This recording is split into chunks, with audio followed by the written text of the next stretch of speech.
हमारी मांगे लेकर रहेंगे।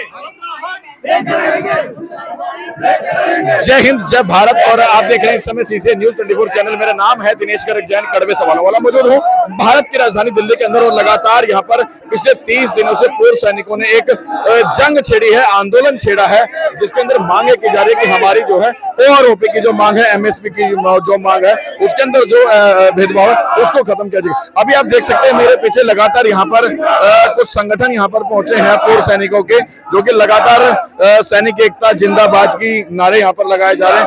और ये लोग कौन हैं, कहां से पहुंचे हैं, किस तरह से अपनी मांगों को रखेंगे, चलिए एक बार इनसे भी बात करेंगे। यहाँ पर देखिए, यहाँ पर किस तरह से यहाँ पर जो है लगातार जो है सैनिक कल्याण समिति की तरफ से यहाँ पर ये लोग उत्तर प्रदेश, बागपत उत्तर प्रदेश से ये लोग पहुंचे हैं। क्या नाम? अच्छा, किस तरह से मांग रखे हैं, क्या मांग रहे हैं? ये मांग रहे हैं हम एमएसपी की है, हमारी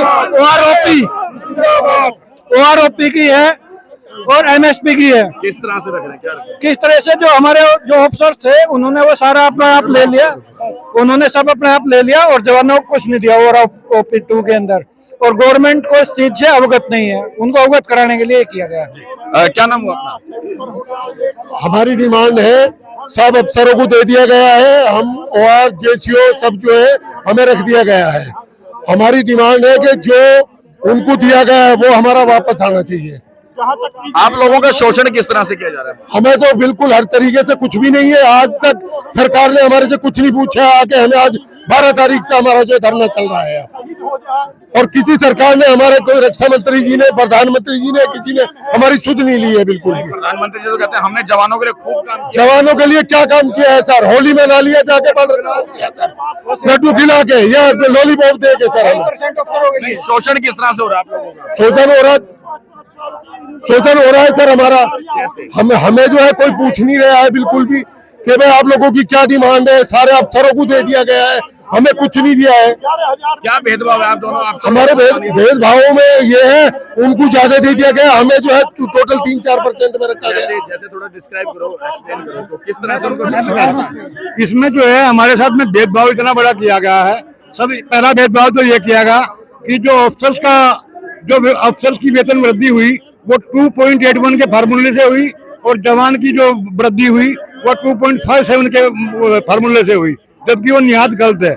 दूसरा, एमएसपी मिलिट्री सर्विस पे में हमारे साथ भेदभाव किया गया।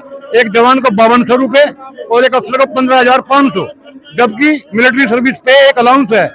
ज्यादा जोखिम एक जवान उठाता है, अफसर 2 किलोमीटर पीछे अपनी हट में सोता है, जवान गोली खाता है सीने पे और फ्रंट में आगे चलता है। उसको एमएसपी मिलनी थी 15,500 और अफसर को मिलनी थी 5,200। वो हमारा उल्टा कर दिया। और तीसरा भेदभाव किया इन्होंने हमारे साथ में जो है ये हमारा राशन का, हमारा पहले राशन फ्री होता था, इन्होंने अपना राशन, अफसर ने अपना राशन करवा लिया, उन्होंने भी अपना फ्री करवा लिया, और गवर्नमेंट ने अपनी पीठ थपथपाई कि हमने सबको बराबर कर दिया। बराबर कहाँ कर दिया कि जवान का राशन काट के और अफसर को दे के। पहले हमारी जो 77 वार हमने जीता था, उस समय हमारी जो है पेंशन 75% होती थी, अफसर की 30% होती थी। इन्होंने फिर बोला कि हमने जो है ना बराबर कर दिया। बराबर कैसे कर दिया? बराबर ऐसे कर दिया कि हमारी तो 75% से 50% पे ले आए और उनकी 30% से उठा के 50% कर दी, यानी कि हम बराबर कर दिए। हमारी 75% से 30% कर दी, उनकी 30% से 50% कर दी, हम बराबर कर दिए। आज ये सोचते थे कि सीधे साधे जवान हैं, इनका न बोलना आता न ये कुछ कर सकते। अब माइक और मंच हमारे हाथ में आ चुका है, हमारे साथ धोखा हुआ है। हमारा गैदरिंग हमारी हुई, भीड़ इकट्ठा हमारी हुई, क्योंकि हमारी भीड़ है, जवानों की भीड़ है। अफसर कितने होते हैं? 2.5% अफसर होते हैं फौज में, बाकी सब 98 जो है ना कुछ समथिंग एल्स वो जवान ही होते हैं, और जवान को ही चाहिए। अरे एमएसपी तुमने अपना ले लिया।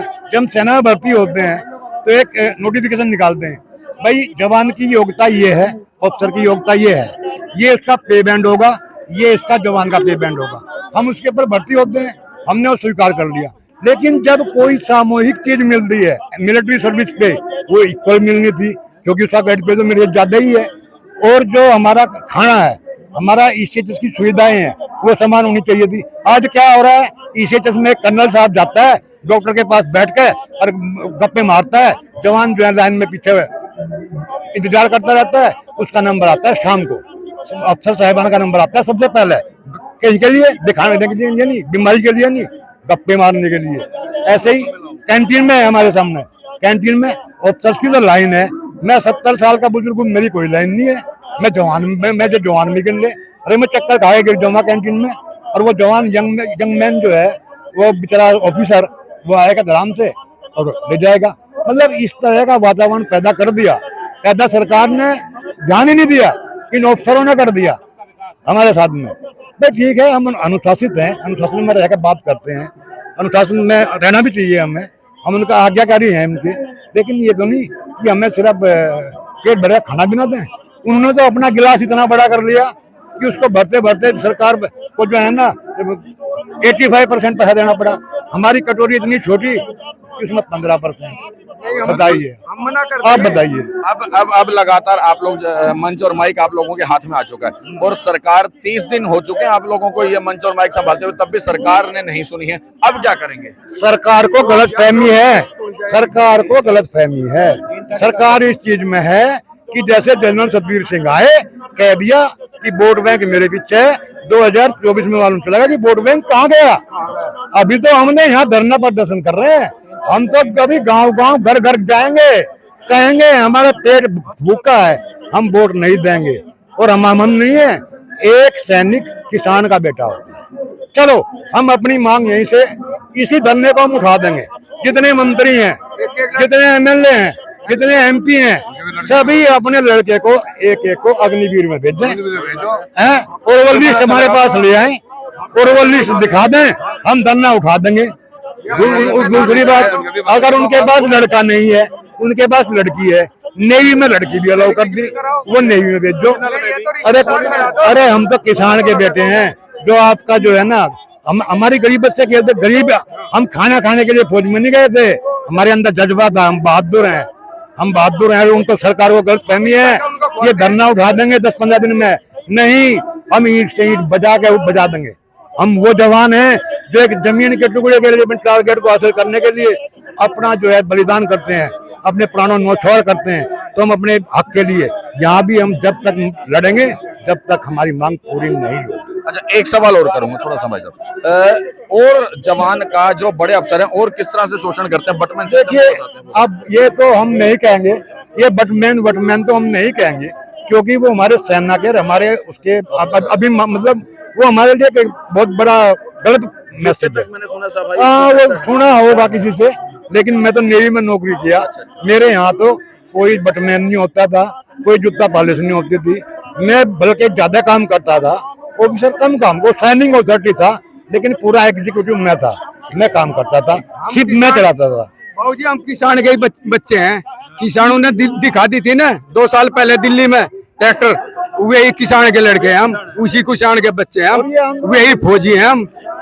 ठीक है, जय जवान और जय किसान, ट्रैक्टर ही तो है किसान हम, जवान हम। दिल्ली में बाढ़ लगा दी थी, पाकिस्तान में भी नहीं हुई ऐसी बाढ़, तो बॉर्डर पे जैसी दिल्ली में लगा दी थी, वही काम करना जाना हम, दोबारा से होगा, दोबारा कर देंगे। वही फौजी है, वही किसान है, वही मजदूर है, वही किसान के बेटे हैं। भैंस और झोटे भी लिया बांध देंगे दिल्ली में, दूध यहीं पीवेंगे काट के। भाई सरकार क्या कर सकती है? हमारी पेंशन काट दो, हमें जेल भेज दो, हमारा आइडेंटिटी कार्ड जमा कर लो, मैं आइडेंटिटी कार्ड लेकर आया, अभी आ जाओ जमा कर दूंगा, ले लो। है क्योंकि उन्होंने तो किसानों को भी खालिस्तानी बता दिया था, और हमें भी यही कह रहे कि ये जवान है ही नहीं जो धन्य बैठे, जब हम जवान नहीं है तो हमें यहाँ बैठने को दिया जा रहा, डंडे मारो भगाओ यहाँ से। अरे हम जवान हैं, हम वो जवान हैं जो अपना हक लेकर रहेंगे।